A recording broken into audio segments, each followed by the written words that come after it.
Amis internautes, bonsoir, j'espère que vous allez très bien. J'avais fait une vidéo hier sur une plante, Labrus precatorius, la liane réglisse.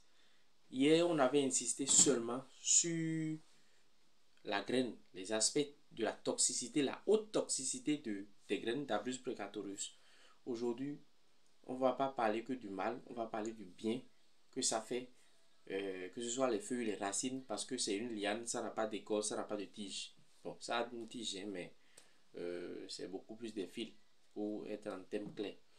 Alors, il faut noter que la Brus precatorius, cette plante que vous connaissez, qui est sucrée au goût parce que ça contient une molécule qu'on appelle la glycyrrhizine, qui est le rend un peu familier avec la réglisse.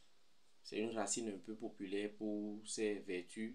Il faut taper la réglisse, vous allez voir. C'est pourquoi d'ailleurs la Brus precatorius est appelée la réglisse locale ou bien la réglisse du pays.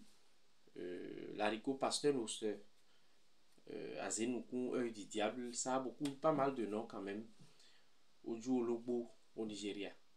Alors, quand vous avez la toux, je vais vous donner quelques recettes sur les feuilles d'Abrus precatorius, les biens que ça fait. Quand vous avez la toux, je ne dis pas l'asthme, mais quand vous avez les toux, que ce soit les toux sèches ou les toux grasses, les toux que nous souffrons de façon passagère, il faut chercher les feuilles d'Abrus precatorius que vous infusez pour boire. C'est très bon, ça soigne les toux. Que, si vous avez des infections oculaires, que ce soit la conjonctivite ou tout ce qui peut affecter les yeux, vous pouvez utiliser une infusion toujours des feuilles d'Abrus precatorius, de Vivimacano que vous instillez dans les yeux. Également, si vous avez des abcès sur la peau ou bien des affections sur la peau, vous triturez directement les feuilles d'Abrus precatorius que vous passez sur ces abcès ou bien sur les furoncles et tout ce qui peut être infection de la peau. Maintenant, ça pour les rhumatismes aussi, ça joue un peu quand même son rôle. Je vais dire en concomitance avec d'autres plantes qu'il faut ajouter. Il faut pour les fièvres aussi, c'est un peu fébrifuge quoi. Vous cherchez la racine et les feuilles, vous préparez, vous buvez. Ça aide beaucoup. Maintenant, je vais rappeler que les graines de l'Abrus precatorius sont toxiques. Je vais rappeler ça encore dans cette vidéo-ci. J'avais fait une vidéo là-dessus hier. Les graines d'Abrus precatorius sont hautement toxiques.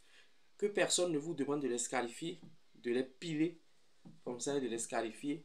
C'est-à-dire se blesser avec une lame et passer la poudre dedans. Que personne ne vous demande de les avaler.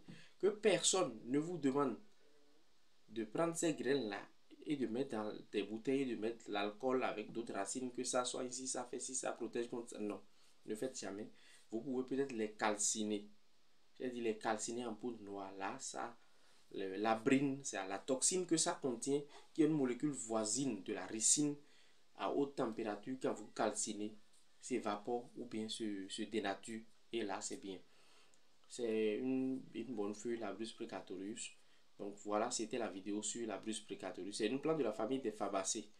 C'est très intéressant. Merci beaucoup. C'est le centre de médecine naturelle biocosmétique coaching santé. On est dans la phytothérapie. Notre affaire, c'est les plantes.